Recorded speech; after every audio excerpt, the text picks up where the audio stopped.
Okay, this is going to be chapter 26, section number 2, and it's going to talk about Canada and Ireland gaining what's called self-rule or home rule.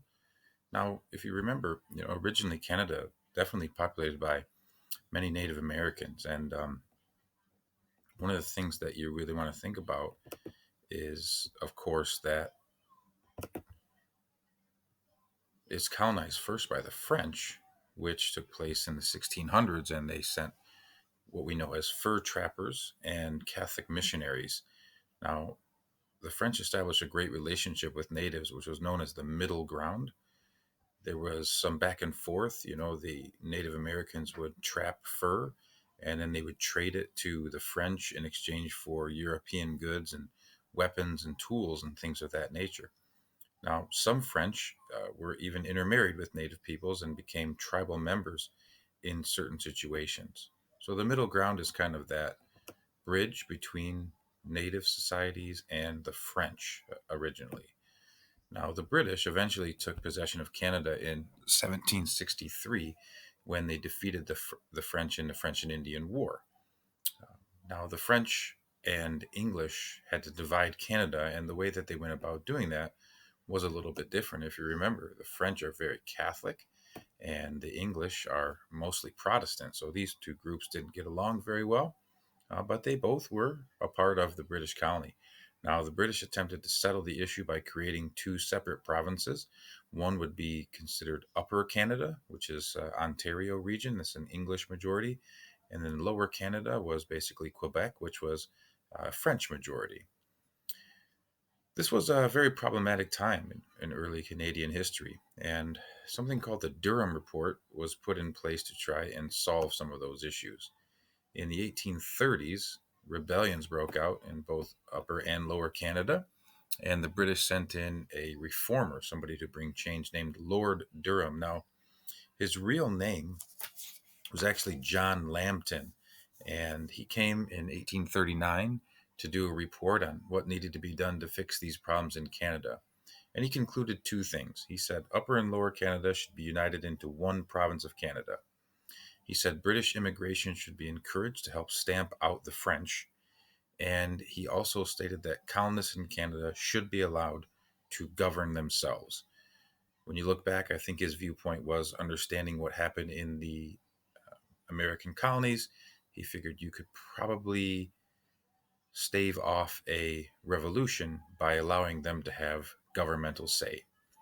Capital D says that Canada becomes a dominion. A dominion was created in 1867. It basically means that Canada was self governing in domestic affairs, but it would remain part of the British Empire.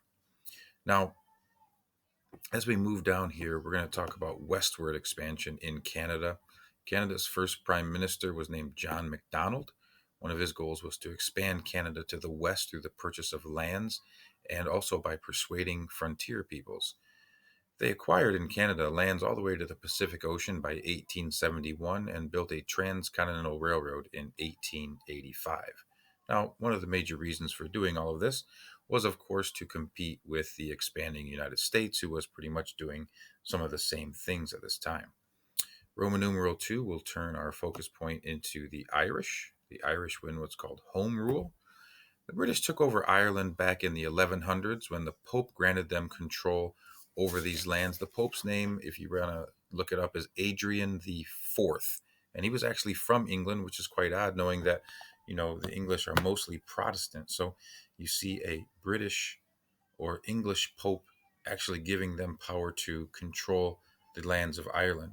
Now, the Irish, they did not like the English taking over, and they actually hated the English, and there was a big problem.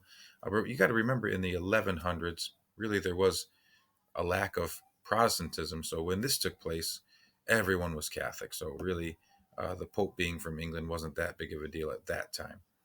Laws passed in the 1500s and 1600s limited the rights of Catholics, mostly Irish folks though, and favored Protestants, which further angered the Irish. Now, this would be later in the game. This would be after the Protestant Reformation and Martin Luther. In 1801, the British formally joined Ireland to Britain, and this gave Ireland at least a portion of representation in Parliament. An Irish leader named Daniel O'Connell passed the what's called the Catholic Emancipation Act of 1829, giving many of those rights back to Catholics.